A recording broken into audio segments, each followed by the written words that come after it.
Բանաձևերը ձևակերպվել են, բանաձևերը ներկայացվել են, բանաձևերը ապրում են նաև այս դահլիճում ներկա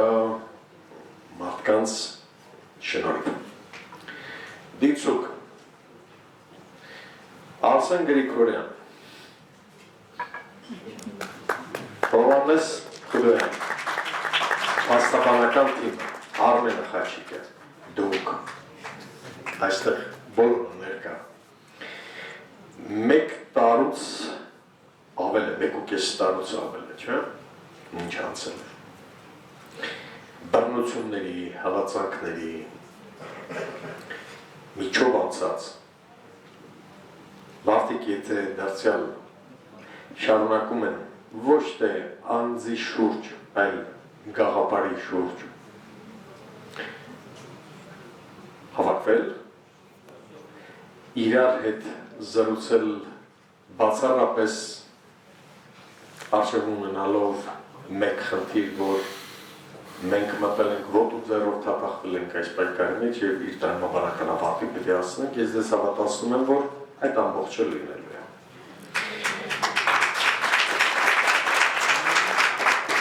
Այդ որում խնդիրն այստեղ ժամկետներ նշելը չէ։ Ազգերի պայքարը միշտ հոգնեցուցիչ է, միշտ երկարատև է։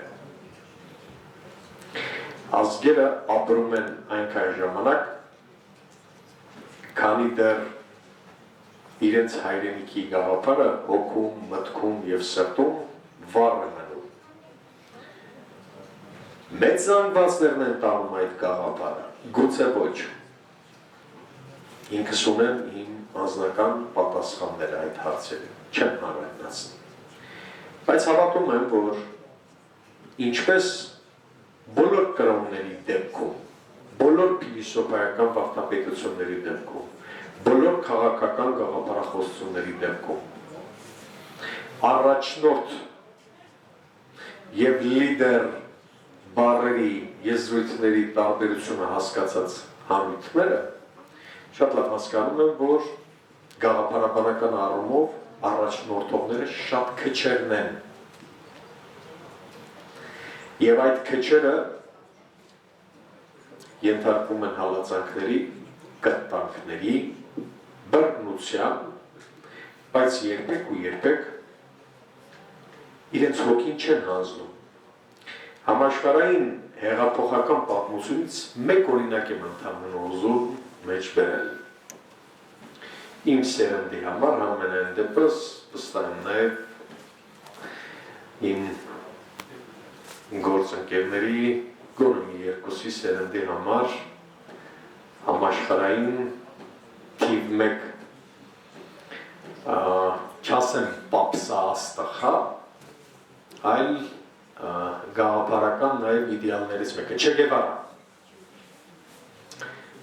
Սերնդի մասին խոսող ոչ անձնապես։ Կարդացողները գիտեն Չե Գևարային ինչպես հանձնեցին և ով հանձնեց։ Չե Գևարային հանձնեց մի պարզ շարքային գյուղացի, մատնեց նրան տեղ ասաց, որ դու Միացյալ Նահանգներ, դու որ փնտրում էիր այս մարդուն և իր գլխարկինը սահմանել էիր միլիոնավոր դոլարներ, ահա տեղ այստեղ էր։ Երբ որ հետո հարցրին, թե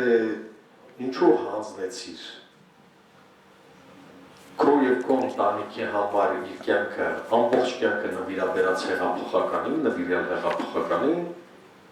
պատկերացրեք պատասխանը որն էր։ Չե Գևարը, որի անունը թնդում էր ամբողջ աշխարհում, ամենայն դեպս 50-ականների, 40-ականներից սկսած մինչև 60-ականներ ինքը մի քանի սերնդի իդեալն է եղել և անասնապահը պատասխանեց այսպես. Չե Գևարայի զենքի արձակած փամփուշտները խանգարում էին իմ հոտի, իմ ոչխարի հոգեբանությունը։ Համաշխարհային հեղափոխական մտքի տիտաններից մեկի տխուր վախճանը այսպիսի մռայլ ճղճին օրինակի մեջ է։ Ես ալեգորիկ չեմ խոսում, ես պարզ ասում եմ, ազգերի պայքարը երկարատև հոգնեցնող պայքար է եւ միայն նվիրյալներն են, որոնք չեն հոգնում, չեն տատանվում, արժանապատվությունը չեն ստորադասում պահի նպատակահարմարությունը։ Բագրատ Սրբազանը վերջին կատեգորիայի մեջ է։